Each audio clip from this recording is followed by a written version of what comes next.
Before you can create a healthy relationship with others, you first have to create a healthy relationship with yourself. Welcome to Let's Talk About It with your host, Dr. Janie Lacy. Janie is a nationally respected psychotherapist, and on this show, she and her featured guests will help you discover and break patterns in your life that can contribute to self-sabotage and unhealthy relationships. Now, here is Dr. Janie Lacy. Ever asked yourself if you can do your life over? That you can do more than what you have done? This was the powerful question that Les Brown opened with one of his legendary talks.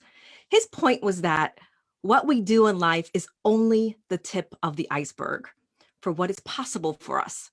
He talked about looking at our goals and dramatically increasing those goals and not getting caught up with the how.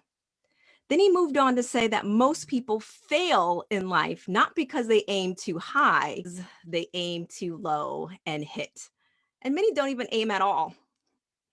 Today's guest, Monique Jackson, is going to help you stop playing small and walk into your greatness. She's a celebrity publicist, brand marketing strategist, a TV producer, and so much more. In her 20 years of experience in the business, she has helped celebrity and corporate clients such as Jay-Z, Brandy, Niecy Nash, BET, and so many more to improve their businesses, their brands, and drumroll, their bank accounts.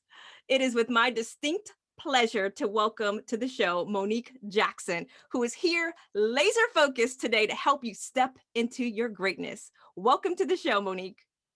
Thank you. Thank you for having me. I'm so excited to be on here today and share with your audience.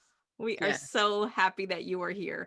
You know, Monique, I have heard many entrepreneurs who have successfully maneuvered this world's timeout in 2020 with the coronavirus say in one way or another that it boils down to two things that have helped them not only survive last year, but actually thrive. And they are the mindset and the skill set. And you have helped so many people through the years of being a publicist. So can you start off by just sharing with us some of the biggest mistakes that people make when working toward their brand or business, not only through the coronavirus, just, collectively, we got to take advantage of you being with us. Yeah, so that's a good question. Yeah, I think that one of the biggest things that I would say is that it's at any point in your career, right? Any point in your business, I think one of the mistakes that we often make is not being prepared, not being present, not being willing to pivot, and not being always in the pursuit, right? So you need to be able to do your research. People don't let's just be honest. Everyone thinks that you have everything at the click of the button now. Everything is supposed to be at the click of the button, right? So your iPhones, your computers, and things like that. And people think that it's really there. It's there for you to read. But it's not for you to get the experience, right? You don't get the experience necessary. Words do not teach, experience teach, right? So you have to be willing to do your research and have the confidence that it's going to take to go out into the world and best represent yourself. You're going to have to be observant. You're going to have to be flexible. You're going to have to be willing to do whatever it takes, whenever it takes to get it done, right? And you're going to have to always be in the pursuit of learning more, wanting to grow more, because when you decide that you're not wanting to grow, you don't want to learn, then everything in life stops, right? So you have to have those components. I think that that's some of the mistakes that we make just as entrepreneurs. And let's just be honest, if you're making it in your entrepreneurship life, then you're making it a lot of times in your personal life as well, right? So, yeah. What I hear you say, because I hear oftentimes, especially people who I would consider very successful, they'll always say that you have to do the hard stuff first. And what separates those that are successful from those that are not, so to speak, is that people who are successful will do the things that people who are not successful want to do.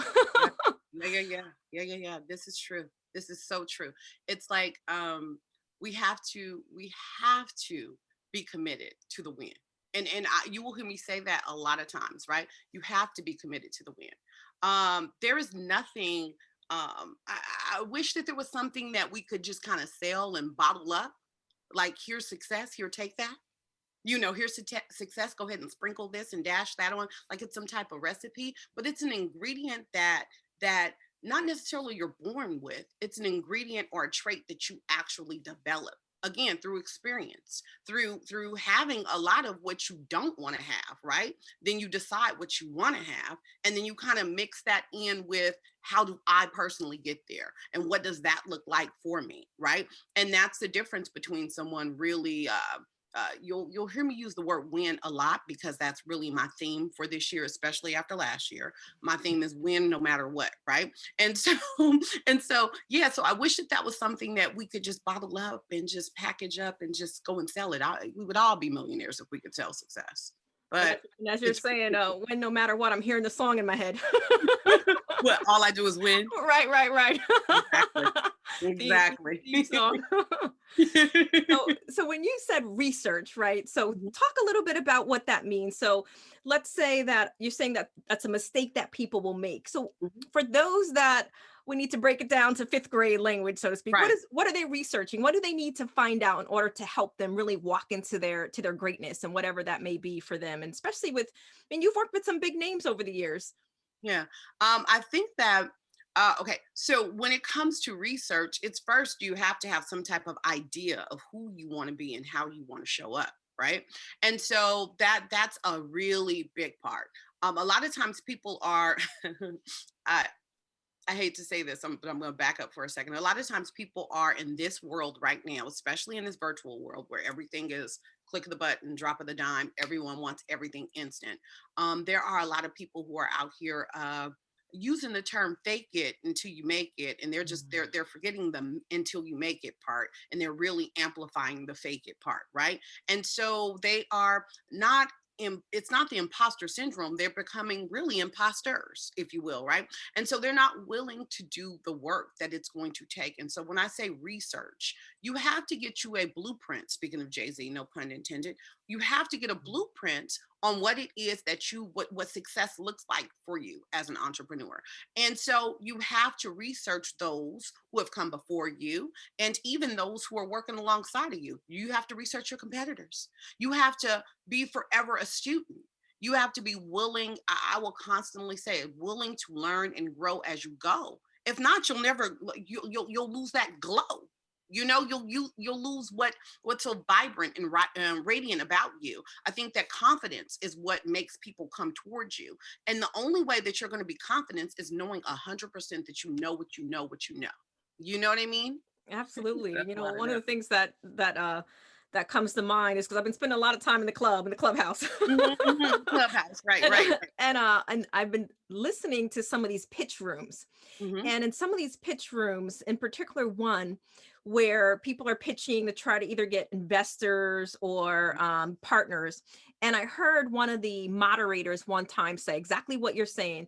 They said, if be careful what you tell us, because we can research and we can find out things, because they were having a lot of people that were pitching to them that were not honest about their business, how much money they made, all of this other stuff. And that's exactly what comes to mind as you're talking about it, when you're talking about fake it. I have a lot of people that are presenting things that are not necessarily true, and that would hurt their brand. So how are they going to walk into their greatness and really find, I would imagine that would hurt them, and it would be harder to come back from that, especially if you lied about who you were.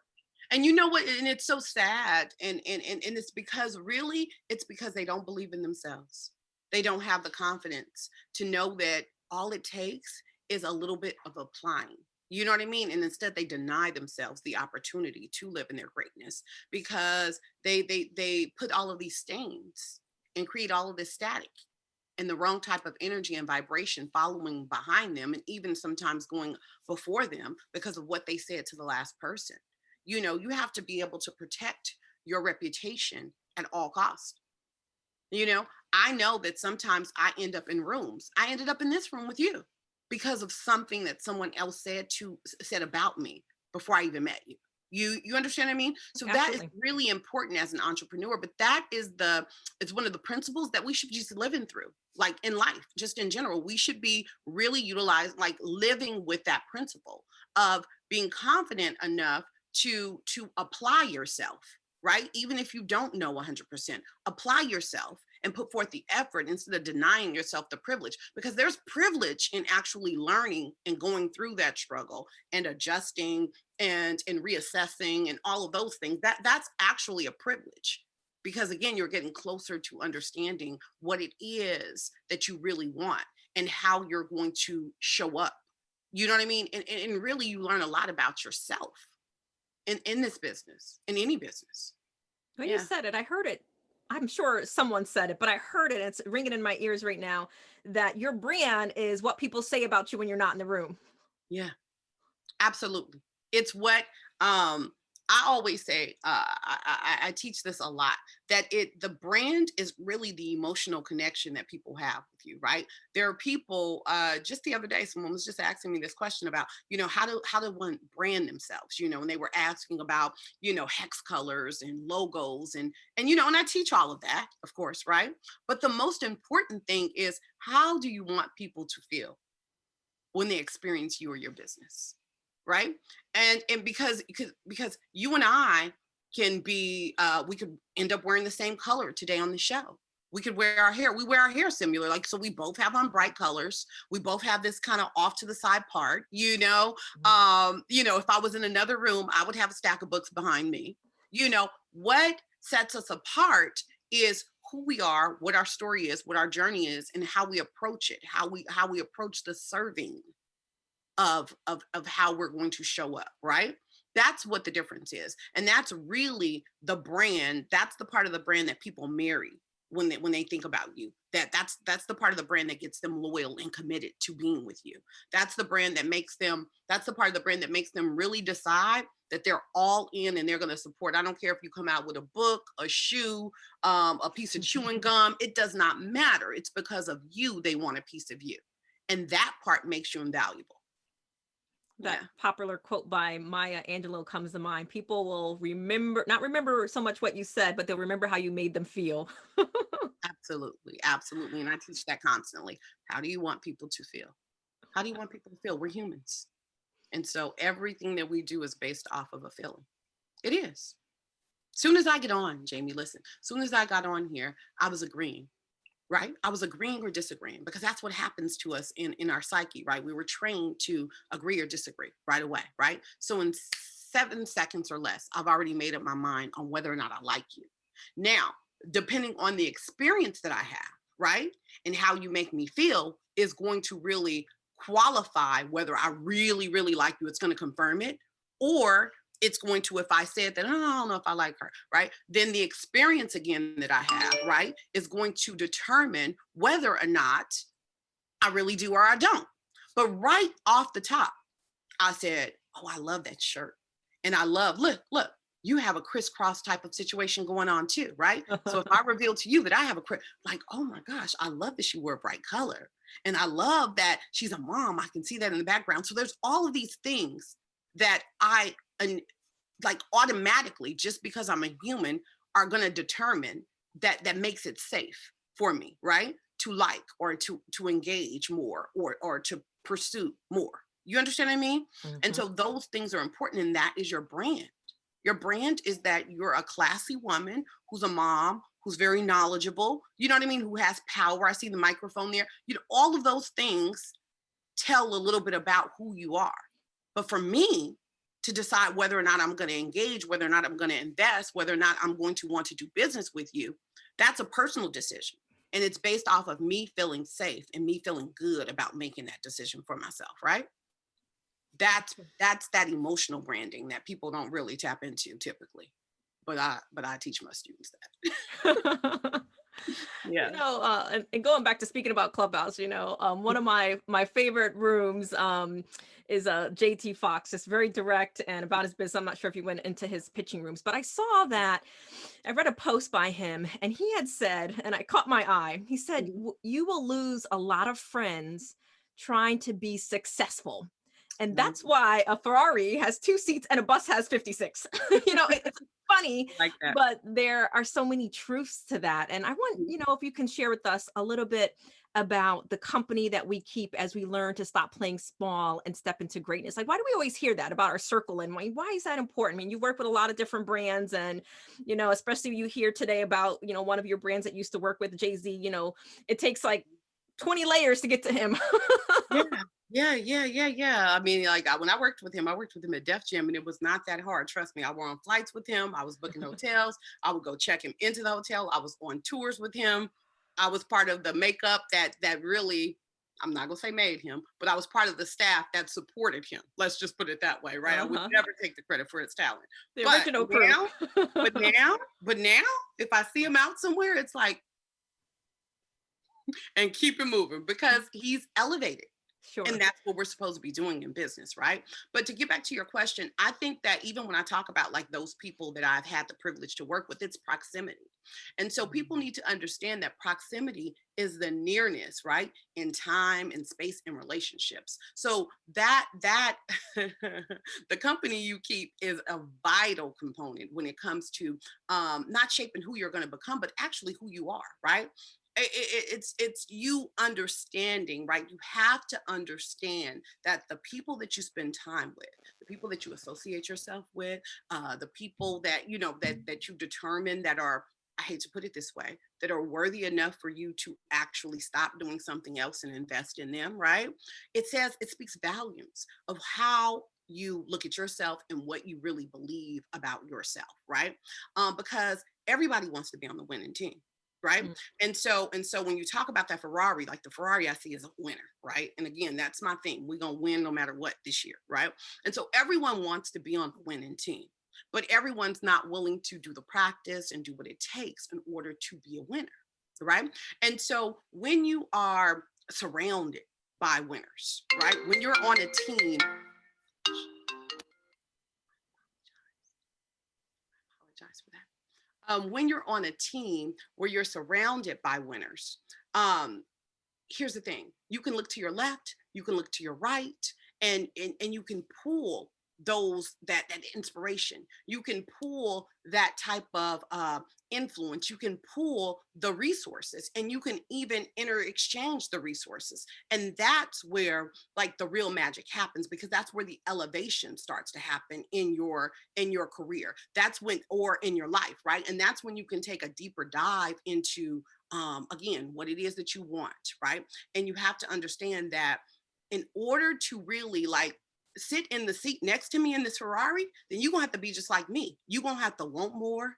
You're gonna have to be willing to do more. You're gonna have to know that you deserve more. Do you understand what I mean? And that's when you know that you deserve more and you're willing to do more at all costs, that's when you really start stepping into your greatness. And so then now, hey, I can open the door. You can sit in this 2-seater with me, right? That's how, that's how it works. So eagles fly with eagles. Absolutely. And I think another comment that I would love to hear from you, and I think what I seen through the years, and even my own experience, I always say that I was always looking for the cobra to strike, right? But with that python, it was the people that were in your inner circle sometimes. I mean, what's important, especially with you working with a lot of brands and celebrities, and I would imagine this is part of their process, is vetting the inner circle. I mean, what are your thoughts about that? I mean, how important is that?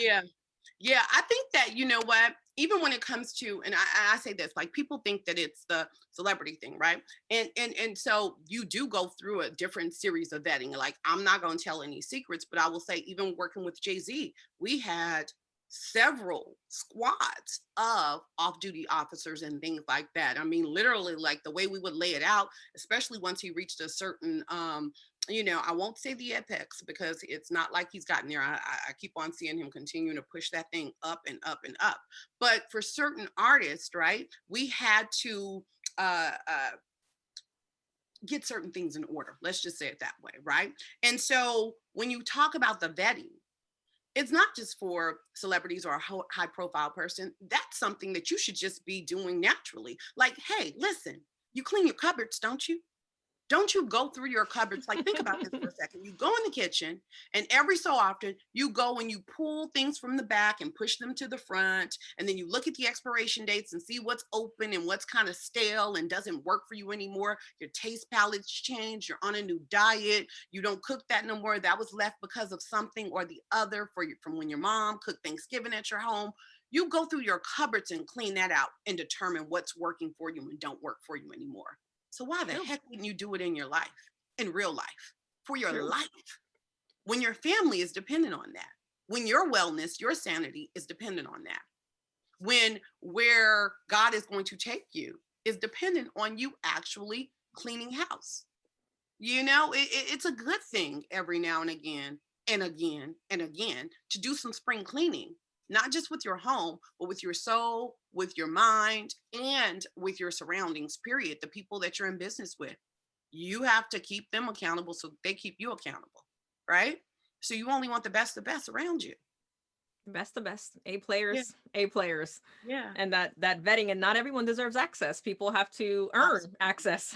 And some people, and this is what makes me sad, some people never will live up to their potential because they're afraid to say no. And they're afraid to believe that they actually deserve to sit in the room with the people that probably wouldn't say yes to them automatically. You know? And so that is really disheartening. And, you know, and I think that we all have to do our checks and balances when it comes to those type of things. We all have to decide that sometimes, even when we don't think that we're worthy of sitting in the room, or people like to say having a seat at the table, right? Sometimes we have to say, yes, we do. Yes, I deserve this. And I deserve this just because I want it. And because I want it, I'm willing to do what it's going to take for me to pull my chair up to this table. You know what I mean? And some people just, there's a lot I can say about that. I'm sure we can have a whole session right on that topic. But that does remind me that I had seen this viral video by Pastor Ty Tribbett. And it was from one of his sermons where he asked an audience member to step up to the stage, and he asked her if she wanted a $20 bill. I remember that. And in the video, right, he proceeds to fold it. Then he asks her if she still wants it. And then he crumbles it up. And then he asks her if she still wants it. And he puts it on the ground and he stomps on it. And he asks her if she still wants it, which kind of goes to the point you were making about not saying yes. But the point that he was making was, no matter what we put that $20 bill through, it never loses its value. Yeah. So what has been your experience with many celebrities you've worked with over the years on using what they've gone through to actually increase their value and elevate their brand and their business? Because, right, you were starting to get into that a little bit with sometimes people, I hear it as people will sabotage their own success with not saying yes or feeling like they're undeserving, right? But we all have that same value. So what are some of your thoughts about using pain into purpose and what you've seen with the brands you've worked with? Yeah. Oh, wow. I'm glad that you said pain and purpose. So let's talk about that. So that story, first of all, I'm really familiar with. I've worked with Ty Tribbett for a short minute. Many years ago, we worked together. I was on his team as one of the publicists on his team. So I'm really familiar with him, and I'm familiar with that story. But I'll have to say that everyone has a story. Everyone has a past. Everyone has dealt with the heartache, the pain, the struggle, the loss at some point. Even a child, right, that is newly born into this world is struggling with the pain of being birthed out of its mother's womb, right? And so it's not about staying in the pain when you share the story, but kind of using the pain, and like you said, here's it is, using the pain to let people see how it drove you into your purpose. You understand what I'm saying? And how the pain has positioned you to win. You know, I have my own stories. I'm sure you have yours. And so I have to say that no one has ever experienced your story, your experience the way you have, right? And no one's experienced the way I have. No one's lived my life, right? And so that makes me valuable, because that means that only I can tell my story the way I tell it, right? Which means that only I can touch certain people in a certain way, right? Which means that, you know, here's what it is. Entrepreneurs have to understand that they want to stay in business, right? That's the whole purpose, right? You want to be in business, right? And so the best way to stay in business is to understand how you're going to serve your people uniquely and differently. And what better way to serve them then to be able to say, just through story, without meeting them or whatever, right? Just being able to say that, you know, I see you, I hear you, I feel you, right? I am you, right? Because my story sounds a lot like yours. But even more than being you, I am hope for you that you can do better and have better. And just by sharing your trials, your tribulations, you know, with your audience, then it gives them what they need. It gives them that human connection to someone that really cares. And again, that's how you create your tribe. That's how you serve. You know what I mean? You serve even before you're selling. You're serving. And so I think that's really important, is just understanding that no matter how many times you've been crumbled, that there's somebody else that's been crumbled a little bit more. There's somebody else that has a couple of tears in that dollar bill. You know what I mean? Or in that $20, right? So understanding that we all are one, and understanding that no one loses their purpose. No one loses their power. No one loses anything. It's the perception, and it's what you're telling yourself here is what's going to determine what you believe and how you deliver that and how you show up in the world, you know? So Absolutely. And I so appreciate you talking about sharing story, right? Because I'm a big believer that we share our story to inspire other people, mhm, that we don't become a victims of our story, that we are victors. And I absolutely. think when people hear that, you know, it reduces shame if someone went through something similar. And then, as you said, relatable, there's relatability. And then that can almost give them the courage that if she went through this, or if someone's gone through something different, that it can give me the courage to move through it. And I think Absolutely. that that narrative part is so important, which I imagine you work a lot with people's stories. Yes. I mean, that's what being a publicist and a brand strategist is all about, right? It's all about letting people show up, right? Well, so when I meet with people and determine whether or not they're going to be my clients, right? Then I listen to what it is that their end goal is, because I always want to know that. And then where are they right now? And then what's happened in the past, right? And who they think that their ideal customer, client, or what have you will be, right? And then I kind of there's a lot of emotional like if you can mix some emotional parts to that, I would say it's probably a third of emotion, and then it's probably, I don't know, another third of being analytical, and then the other part of it really is just really being intentional about what it is that you want to do, right? What it is that you want to do, because and I might be getting a little bit off track with this, but I will say this is that when you really believe that you can do whatever it is that you want to do, man, it's so powerful. And then you're ready to share that with the world, because believe it or not, a lot of the celebrities that I work with, I'm up here whispering like they can hear me, right? But a lot of the celebrities that I work with are really shy. You know, you think about it. I work with a lot of actors and a lot of performers, and you already know that Beyonce herself said that she has to turn into Sasha Fierce in order to perform the way she does, right? So them as themselves, they're a little bit shy and reserved. And so it really is pulling out those pieces that say, hey, you don't have to be this superstar. Just be human right now. Just be human right now and share your story and take people along the journey. And trust me, there'll be people, you talked about the Ferrari, but by the time you really take people along on that journey with you, you'll need truckloads of buses to pack on your tribe and the people that are really taking this ride with you. And that's the win for any business. That's the win.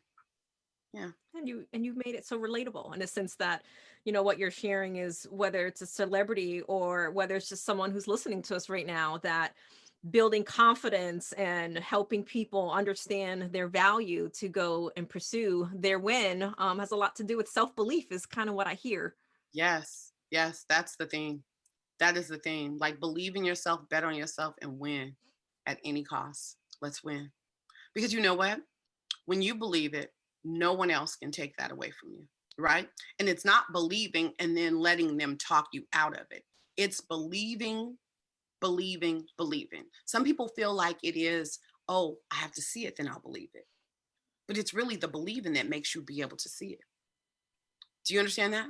And so if you're able to really believe it, then you will be able to put the steps forward in order to manifest it, make it come true, or whatever. But it's the believing that makes it seeing it. So you cannot let anyone take you out of that belief state, because then that means that you don't believe in yourself, right?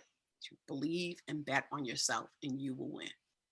Wow, that is just so powerful. What comes to mind is that biblical verse just about vision, that people, when they see it, and they can believe it and then they can do it. And Yes. it's just so honored to have you, as we get ready to take a commercial break. Here we are with Monique Jackson, just breaking down some gems and helping us build our confidence, helping us to stop playing small, and helping us to walk into our greatness. She has worked with some of the largest brands that many of us recognize, and we have her here tonight to help us walk into our greatness. So we will be right back after this commercial break. Are you often attracted to unavailable partners? Feel like you can't stay but can't leave a toxic relationship? Obsessed with thinking about a current or former lover? Feel resentful that you're always taking care of the other person? The Woman Redeemed Therapy Program is for women who want to break free from toxic relationship patterns so they can find the love they truly deserve. This program is a safe, nurturing environment essential for building self-worth and acquiring the tools to work through challenges and create your best self. We invite you to begin the journey today to start building the new you. Call 407-622-1770 or visit lifecounseling.solutions.com. That's lifecounseling.solutions.com.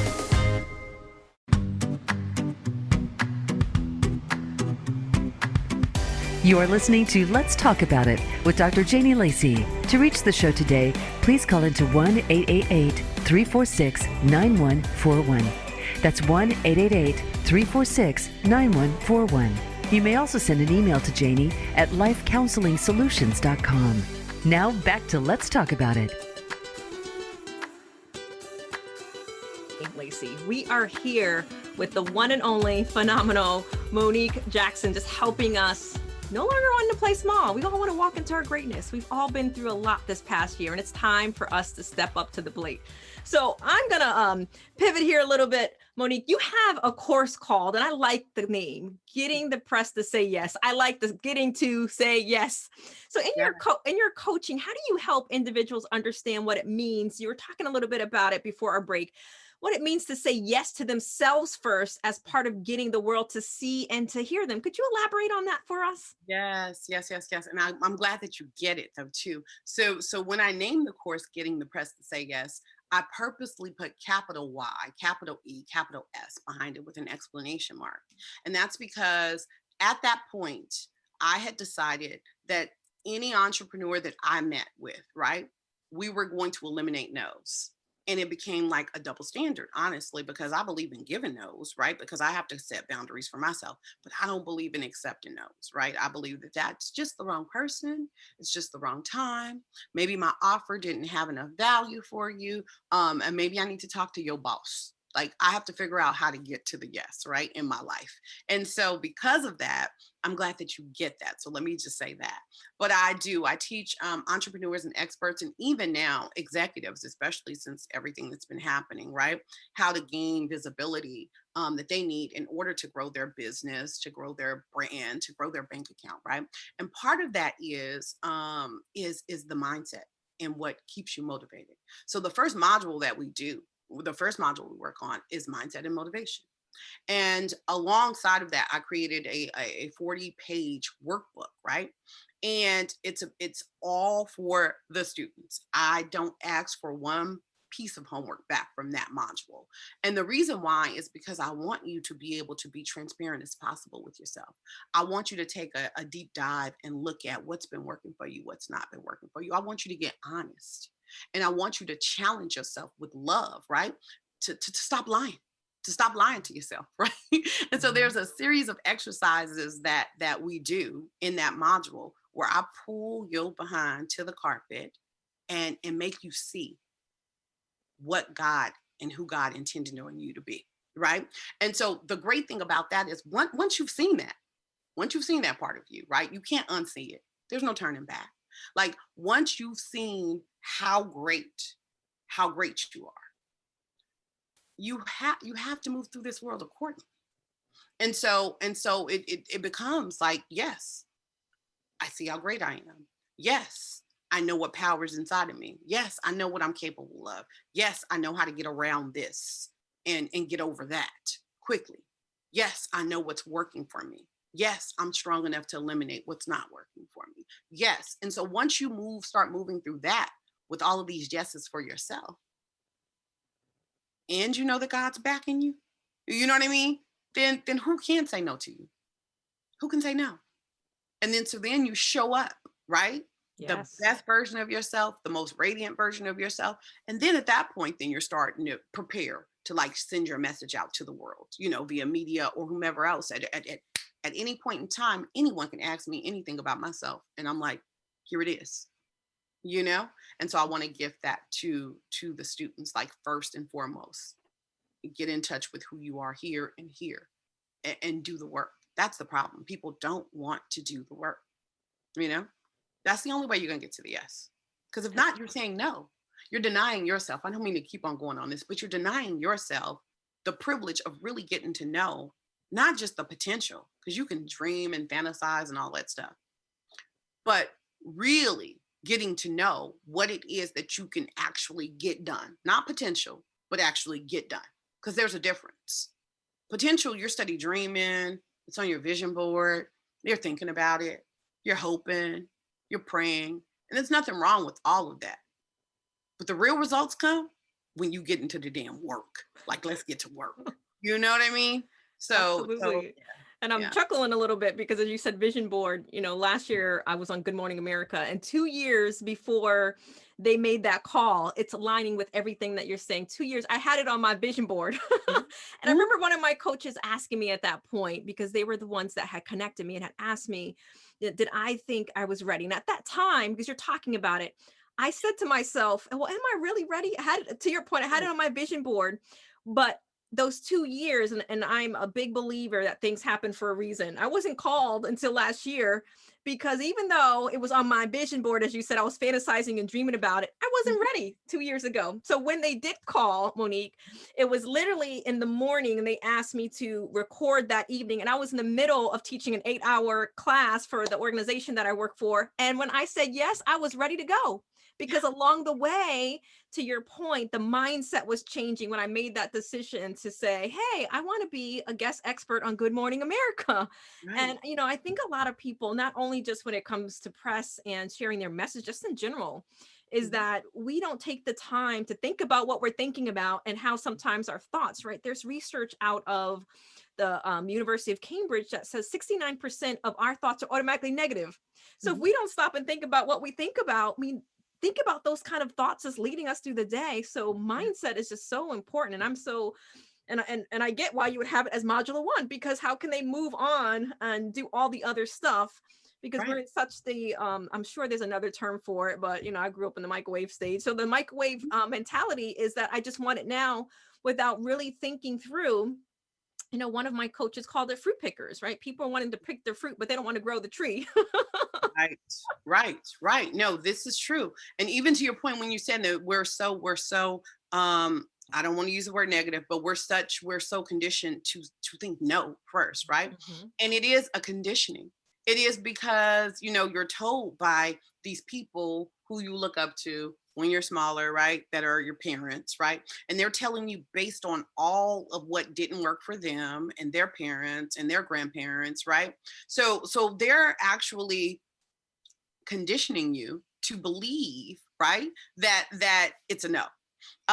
When I think about that, I think about the elephant in the circus, right? And I always listen to Tony Robbins, but just the other night, he reminded me of a story, and I'm saying it like we talked, right? Tony Robbins reminded me of a story. And he was talking about the elephant and how you're in the circus and the elephant is held down by this small rope and a very small stake in the ground. And he talks about how they have trained this elephant. Like the elephant can tear down, like stampede over everyone and tear down the whole tent, the whole park, and make it unrecognizable, right? But instead, they've trained this elephant from coming out of the womb. They've trained this elephant when he was younger how that he wasn't strong enough to remove the stake and get away from the ropes and things like that. And so he's been conditioned to that no all of his life. And so therefore, when he grows up and he becomes a strong adult elephant that could do some real damage, you put this small stake in the ground and you put this rope around them that's probably no bigger than a damn jump rope, let's be honest, right? Mm-hmm. And you put him there and you tell him that that's where you're limited to. That's as far as you can go. And he believes it because he's been conditioned to know, not knowing your power. You understand what I mean? And so that's what we have to do. There's a term that's called unlearning. And we always, as adults, as we're young adults, as we're growing in our business, as we're growing and moving through life, we have to be okay with being uncomfortable and unlearning some of the things that we were taught, because it wasn't our parents' fault. They did what they knew how to do. It's not society's fault that we have become so boxed in, because of income, because of race, because of location, because of all of these things.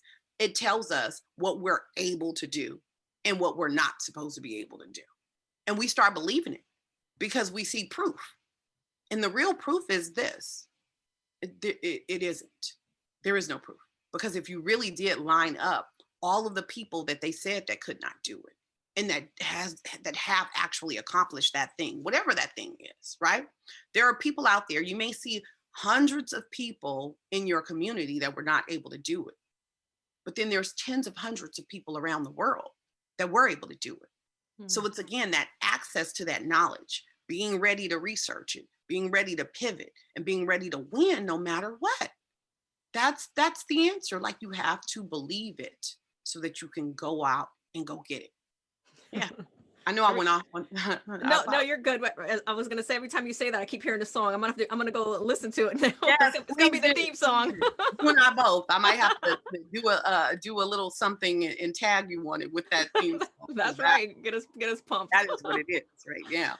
But one of the key factors that I want to highlight, because I think it's so important, is that what I'm hearing you say is like, right, so many people are so ready to learn things without really doing the inner work. And that inner work is, okay, I have to unlearn some things before I really learn things where they can set in and become part of my new programming, so to speak, to really find that success and to really walk into greatness. Because, that limited thinking that we can have is actually what keeps us small, from what I'm hearing you say.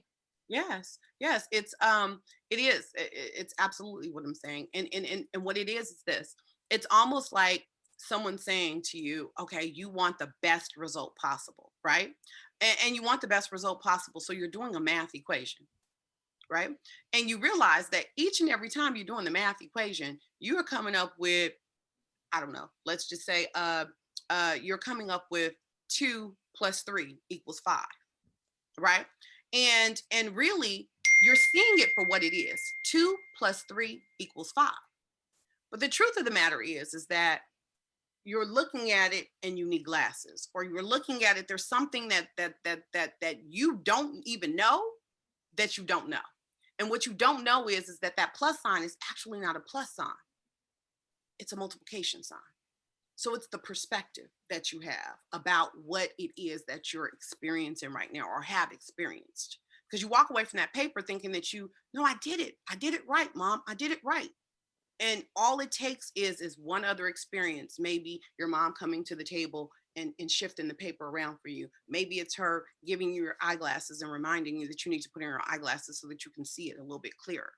But it's all about the perspective and what you're willing to do to change the way you're seeing things so that you can go ahead and solve it the correct way. And some people just get frustrated and they burn out before stretching themselves to go to that next step, right? To figure out what it is. How do I, again, win? How do I win no matter what? Tend to do the hard stuff. Yeah. Yeah. And part of that story that you mentioned and being so important is give us a little bit of window into your story. I saw that you are very public about, losing some significant weight, and I think sometimes our greatest lessons that we also share with other people comes through our own process, Mhm. especially doing hard stuff. Losing a lot, losing over 40 pounds is a lot of work. So what can you share in your own journey and how what you've learned to process to help people work on their fitness goals and how that plays into mindset? Because I think Mhm. a big part of that's with mindset. It is. It is. I'll say this. Yes. So there was a point where I was overweight. I had gotten back to what my pregnancy weight was, and what I had to learn was that I had to learn how to let go of what wasn't serving me. I had to let go of and learn how to raise my standards, on what I really believed was acceptable for me, right? And it had nothing to do with the weight, right? The weight was just how it was showing up, honestly, right? I had to realize that I had started accepting and dealing with food instead of really dealing with what was happening in my life. And what had happened was a few years ago, I had a son that was 6 years old that was completely healthy one day. On a Friday, he went to school. By Saturday at midnight, I was supposed to be on a flight to New York to work for 10 days, right? I was bedside in ICU with my son, my 6 year old son in a coma, Mm. clinging on to life. And so over the course of a couple of weeks, we finally got out of the hospital. And my son had medical conditions that made him medically dependent on certain things in order to live every day. Mm. About 6 weeks after us getting out of the hospital, my husband literally said he was going to his mother's house one day. And after 26 years of knowing him, he walked out on me and on our son, right? And so what ended up happening was that I end up taking in food, right, for comfort, because I felt like it was too much for me to deal with the diagnosis of my son, the upset and uproar of what was happening with my family and my husband, right? And what I had to realize was that it wasn't that God was putting too much on me. It was that I was refusing to accept that where I was, like, and really look at that, and then look in my toolbox and start pulling out what I needed to fight this war, right? To stand up flat feet and be who I need to be in order again to win, right? And so it was really about me understanding what was happening up here, right? I thought it was too much, but again, it wasn't. It was me, it was God using my pain to push me closer to my purpose, right? And so the moment that I got honest with myself about what was going on, like in my marriage and in my life, right? That was the moment when I decided to face it, just face to face, what I'm dealing with. And then I decided to raise my standards and no longer deal with such. It changed everything. It changed everything. And the weight started coming off, literally and figuratively. Mm. The weight. You saw your worth, and is what I'm hearing. You saw your worth at such a different Absolutely. level. You were saying yes to Absolutely. you. Absolutely. Absolutely. I had to. I had to. And I think that that's the thing, whether it is weight, right? Because sometimes it's more than weight that's weighing you down. Mm. You know what I mean? And so it's really just figuring out what is weighing you down and deciding that I need to raise my standards. I need to say what's no longer acceptable. That was it. That was it. Mhm. I wish I had something else to say about it, but honestly, that was it. And you had a key moment there that I want to highlight because I think it'll probably set somebody free. And Mhm. that is what I heard you say is you got out of denial. You started walking in reality, right? So when you were coping and doing all these other things, there's a denial that happens. And I see that not just with women, but so many people that when they, like for example, with working with a lot of betrayal trauma, I work with a lot of women and men that have experienced affairs and multiple affairs. And one of the things that I will hear 100% of the time is when people will go back, they'll say, I knew something was off. I knew something was this, right? But there's this denial, and we can use it in many, not just in relationships, but in many situations, there's this denial that we can deny what we feel, what we see, what all this other stuff. Mhm. And that keeps people stuck. So how can we really walk in our greatness? That our own, going back to our mindset, is that if we have to, and I think a part of that, especially when it comes to betrayal trauma, is that if we walk in reality, we also have to make decisions. As you said, we got to do certain things and we got to face it. And as you said, flat-footed. I like the term when you made it flat-footed. I was getting a picture in my head. Right. No, this is the truth. I often realize that I realize exactly what you just said though too, and I see it with students. I see it in my life showing up in other ways too. It's the not willingness to really see things for what they are, right? Being in denial, because failure just doesn't happen, just like success don't just happen, right? There are small things that happen that start adding up and stacking up, and then it starts to look like failure. Just like there are small things that you have to do every day, day in and day out, to see what success looks like, right? And so people like to get caught up into the, oh my gosh, I didn't even know that this was happening. And therefore, no. If you want to be honest with yourself, right? If you want to stop self-sabotaging, because you touched on that a little bit, right? If you want to stop self-sabotaging in life and in business, the biggest thing that you have to do is be honest with yourself in all areas of your life. In any relationship, in any businessship, in any partnership, in relation with yourself. You know what I mean? Because if you're not being honest with yourself, you will never be free to go and grow. And that's what's key here. That's what's key. That's what life is all about. To go and grow. I like that. Because that means you got to move. You got to do something. You got to go. You have to. That's what it is. And that's why they call life a journey. God did not put us here to have an experience that was unpleasant. It's something that we choose. We honestly do. We choose it a lot of times. I mean, there's some extreme situations where we're not choosing. But for the most part, we're choosing because we rather be comfortable and know what it is that we're dealing with than to be uncomfortable. And the whole thing about it is like, quit saying uncomfortable, right? You should be uncomfortable because you're unhappy, right? And then you should be excited for all the things that are possible, right? All the things that are possible. And I mean that with everything. So if you can just get excited and really trust that it's okay, and forgive yourself in advance for whatever mistakes you're going to make. But trust that it's going to be okay because you got you and you're betting on you. And if you really are decided that you're going to win regardless, you got it. You made a home run. You made a home run. Reminds me of that saying that I believe it's from T.D. Jakes, that the higher the levels, the higher the devils, so to speak. New levels, new devils. And what I'm hearing is that people don't want to experience the newness, so they rather stay with the devils that they know. they rather. I tell them, if you want to experience real growth, then, I mean, of course, they already know who you are. They already know how to get to you.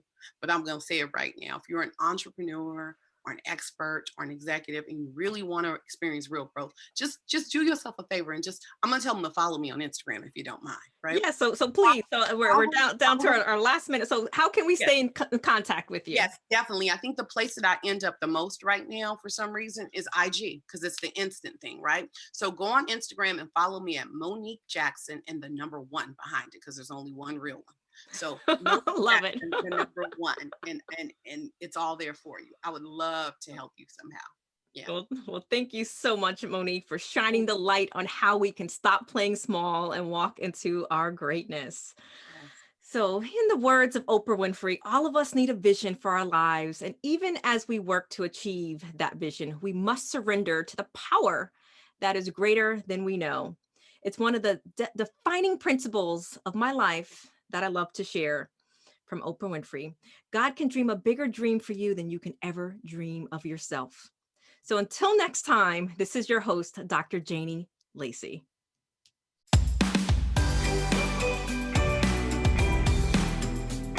Thank you for tuning in. Let's Talk About It can be heard live every Wednesday at 5 p.m. Pacific Time and 8 p.m. Eastern Time on the Voice America Empowerment Channel.